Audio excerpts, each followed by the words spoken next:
let's look at it in a bit more detail. So data and information integrity around the findability part of it.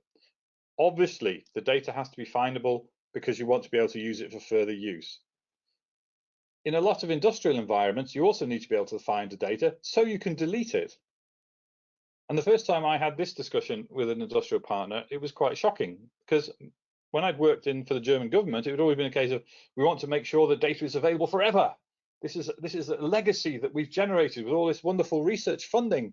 We need to make sure we've got the way to keep this data alive forever. And then you go to industry and you go, yeah, that's fine, but you know, if as soon as the batch data, the batch release certification is done and the last part of the batch has actually been sold, we want to delete it all. We don't want people to come back and find it. They might find problems with it. We have to delete it, and we're allowed to delete it. So we will delete it at the earliest possible opportunity. So to be able to do that, you have to find it to delete it. So another use for it. And especially sort of my personal experience recently with the separation of Nouryon Chemicals from AkzoNobel Specialty Chemicals division, where the company is separated basically into 2/3, 1/3. Huge amount of effort had to be put in because we were running shared projects. We were the central research facility. So there was a lot of information that came from all different divisions on projects that we did together. Okay, you separate this because you've decided to sell off this part of your company, or you've decided this particular division is being sold to another part. You know, we bought companies from BASF, particular operational areas, and vice versa. This is ongoing. It's a permanent situation. However, that separation requires that you find all the information that is it's the bread and butter. It is the value within that operational division, that operational environment, that when they get split, that information goes with them. It's no good buying a fantastically well-run operating division from another company because you're trying to smooth out your portfolio of operations if all the data they use to operate doesn't come with them. So it is a critical thing to be able to find all that information within your archiving systems and to be able to separate it out. And we spent a lot of time in the last couple of years making sure that that was done perfectly. The information that was required for us was retained, and all the information that had nothing to do with the chemicals operation basically went back and stayed with the mother company. So that's critical with huge financial transactions like buying and selling companies. It's just as critical when you're talking about reorganizing within companies. So when your groups change, your group name changes. The group name's changed. That's a bit of a problem because we use the group name to retrieve all the data from the last 12 months when we do the review.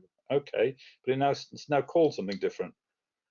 Oh yeah, and we had this group actually moved sites. All the people doing all of this work from over there on metabolite measurements, they've actually come from a different group, so their data won't be findable in our system. So we need to think about, okay, so we need to think about how the metadata changes in its environment, to make it findable. You also need to remember that you've got potential people coming into a secure system from outside requesting that you provide information out of that system, and this can be business information, this can be anything under time-limited freedom of information requests. You are forced to deliver that information in a certain time period. People aren't coming after you with a freedom of information request because they think it's just some nice to have. They've usually got some sort of legal purpose behind these requests. Okay, and you get a set period to be able to deliver this information, and you're in trouble with the courts if you don't deliver it. Okay, so you want to avoid getting in trouble with the courts at all times. Being able to retrieve information in a timely manner is very important. Patent defense. Dirk and I actually worked, when we were discussing putting this webinar together, we'd worked together on a project with a major pharmaceutical company, a global player, where they had spent a lot of time, and they were having to spend a lot of time pulling together information around their individual patents, because the patents are very regularly challenged in this environment. And a lot of the laboratory staff, for example, were having to spend days and days and days, and over a period of time, it may take months, pulling information together to put in front of patent courts.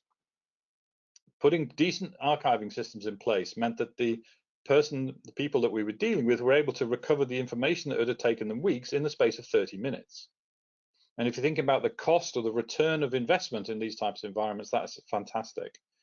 Okay, so be able to identify data that's been demanded for other purposes and do your daily business, or maybe this is your daily business, you need to think about it when you're putting these systems in place, is a good There's a good return on investment, good reason for putting these things in. And more recently, things where you've got good patents, and the patents are now rolling out into the global phase.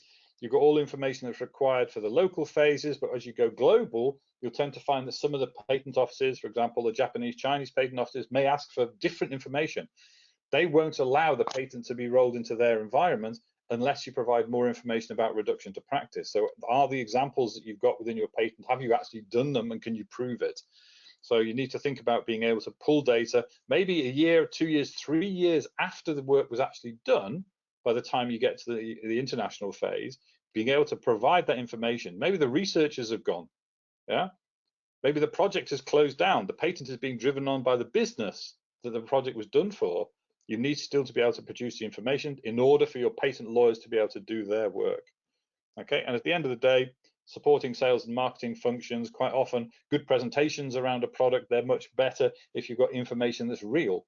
So information that you can find, examples that have worked. You'll get some client will come back and say, yes, but can I use it for this? And it's good to be able to look at your system and say, yeah, actually, that's one of the 4 different areas we did test. Yes, and here's some information on how it went. Yeah, because you never know what a client wants to do with your systems. So it's very good to be able to have this information available. Okay, so findable metadata. Metadata is great, but we have to remember that metadata also has a lifetime. It has a lifespan of its own as a search criteria. In the short term, you probably go and say, oh, show me the data that Bill has just measured. Fine. Analyst, instrument, that particular instrument designation. I know it was run on that high resolution system. Great.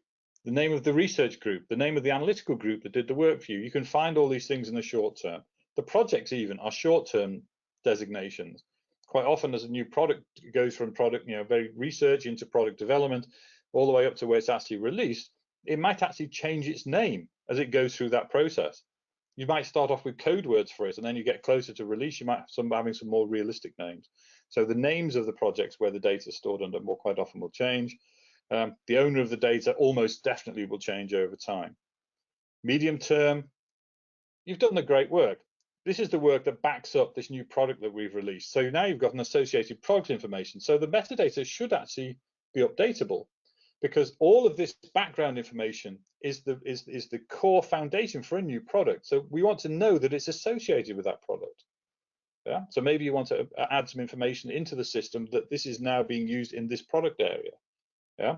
Publications in the academic environment or in patents and things like that. You can use, this is the data, this is the work that was used to produce this publication. So you can add the DOIs, the digital object identifiers, from the publication back into the data that comes from it. So anyone comes after you or says, this is really interesting, I've done this and this, what about this? Yeah, you can get back to the original information. I say we've already mentioned patents going forward. As your company changes, company name changes, what is the originating company or group that did this work? It's different now from the owner. The owner was your existing company. Now it may be a different company, but you want to maintain the link back to where it's come from. Lab notebook numbers, that's a typical one. So lab notebooks, references, things like that. And longer term, you need to look at things where your organizational structure now no longer exists. It's still relevant for your company, okay, but the whole organizational entity doesn't exist. The division has been merged, the individual research groups in Europe have been closed down, yeah, but the information itself is still critical to the business, okay? So then how will we get into it? So you look at more things that are more like physical properties.